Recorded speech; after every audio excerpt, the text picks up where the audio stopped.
Leonon, amin, alleluia.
first epistle of St. Paul to Timothy. May his blessings be with us all. Amen. I thank Christ Jesus our Lord, who has enabled me because he counted me faithful, putting me into the ministry. Although I was formerly a blasphemer, a persecutor, and an insolent man, but I obtained mercy because I did it ignorantly in unbelief. And the grace of our Lord was exceedingly abundant with faith and love which are in Christ Jesus. This is a faithful saying and worthy of all acceptance, that Christ Jesus came into the world to save sinners, of whom I am chief. However, for this reason I obtained mercy, that in me first Jesus Christ might show all long-suffering, as a pattern to those who are going to believe on him for everlasting life. Now to the King, eternal, immortal, invisible, to God who alone is wise, be honor and glory forever and ever. Amen. This charge I commit to you, son Timothy, according to the prophecies previously made concerning you, that by them you may wage the good warfare, having faith and a good conscience. The grace of God the Father be with you all. Amen.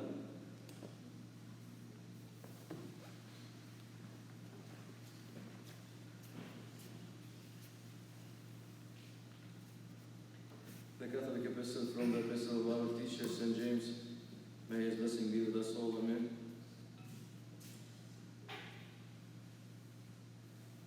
But be doers of the word, and not hearers only, deceiving yourself. For if anyone is hearer of the word and not a doer, he is like a man observing his natural face in a mirror. For he observes himself, goes away, and immediately forgets what kind of man he was.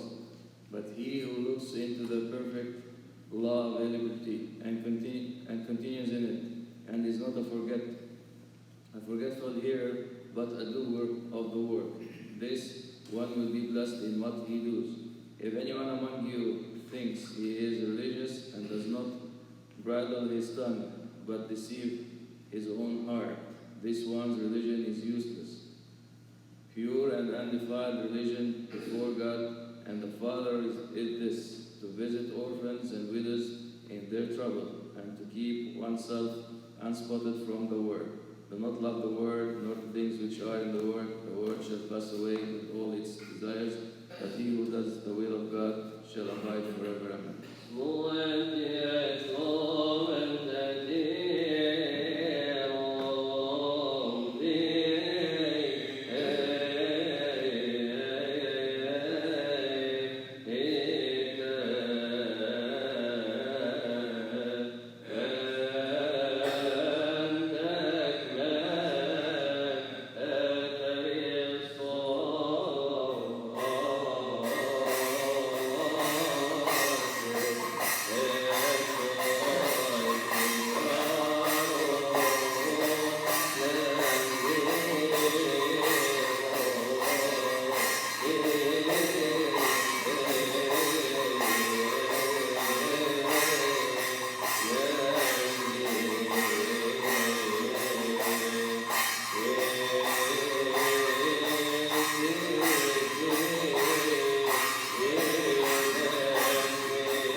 character of our fathers, the apostles, the holy blessings be with us all. Amen.